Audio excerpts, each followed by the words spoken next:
വിഷുഫലമാണ് ഞാനിവിടെ പറയുന്നത്.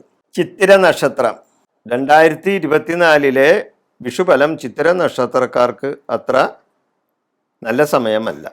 ഇവർക്ക് വിഷുഫലത്താൽ പല കാര്യങ്ങൾക്കും തടസ്സങ്ങൾ ഉണ്ടാകാം. ചെയ്യുന്ന പ്രവൃത്തികളിൽ ഇവർക്ക് നേട്ടങ്ങൾ കുറയും. വിചാരിക്കാതെ ഉള്ള പെട്ടെന്നുള്ള ചില തടസ്സങ്ങളും ഇവർക്ക് അനുഭവത്തിൽ വരും. ബന്ധുജന വിരോധം ഇവർക്ക് ഏൽക്കേണ്ടതായിട്ട് വരും. അവരുടെ സ്വന്തക്കാരിൽ നിന്നോ അല്ലെങ്കിൽ സുഹൃത്തുക്കളിൽ നിന്നോ ബന്ധുക്കാരിൽ നിന്നോ എല്ലാം ഇവർക്ക് വിരോധങ്ങൾ ഏൽക്കേണ്ടതായിട്ട് വരും.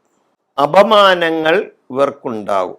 അപമാനം ഉണ്ടാകും.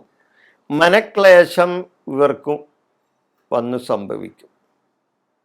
സ്വാഭാവികമാണല്ല. പ്രശ്നങ്ങളൊന്നും നടക്കാതെ വരും. മറ്റു കാര്യങ്ങളൊന്നും നടക്കാണ്ട് വിഷമിച്ചിരിക്കുമ്പോൾ തീർച്ചയായിട്ടും അവിടെ മനക്ലേശമല്ലേ ഉണ്ടാകുന്നത്. കുടുംബ സ്വസ്ഥത കുറയും. കുടുംബത്തിൽ സ്വസ്ഥത കിട്ടില്ല. ശത്രുദോഷം നേരിടേണ്ടതായിട്ട് വരും. ഇല്ലേ? കാലക്കേട് വരുമ്പോഴാണല്ലോ എല്ലാവരും കൂടി വന്ന് നമ്മളെ പിടിക്കണേ എന്ന് പറഞ്ഞ പോലെ. നല്ല സമയമാണെങ്കിൽ ഒരു ശത്രുക്കളും നമ്മളെ അടുക്കില്ല, നമ്മളുടെ അടുത്ത് അടുക്കില്ല. പക്ഷെ കാലം മോശമാണെങ്കിൽ ശത്രുക്കൾ വരെ നമ്മളെ ആക്രമിക്കും. അപ്പോൾ ശത്രുദോഷം ഏൽക്കേണ്ടതായി വരും. കാര്യങ്ങൾക്ക് മുന്നോട്ടിറങ്ങിയാൽ ഏത് കാര്യത്തിനാണെങ്കിലും അവിടെ ചില തടസ്സങ്ങൾ നമ്മുടെ മുന്നിൽ വരും. വിചാരിക്കുന്ന കാര്യങ്ങൾ നടക്കുവാൻ പ്രയാസപ്പെടേണ്ടതായിട്ട് വരും. അതായത് വളരെയധികം പ്രയാസങ്ങൾ സഹിച്ചായിരിക്കുള്ളൂ ചില കാര്യങ്ങൾ നേടാൻ സാധിക്കുന്നത്. കാര്യങ്ങൾക്ക് ഉദ്ദേശിച്ച ഫലം ചിലപ്പോൾ കിട്ടിയെന്നും വരില്ല.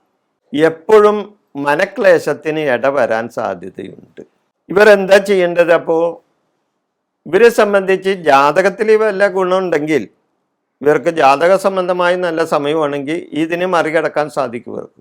അപ്പോൾ ഗോചരവശാൽ വിഷുഫലം കൊണ്ടുണ്ടാവുന്ന നക്ഷത്രഫലമാണ് ഞാൻ ഈ പറയുന്നത്.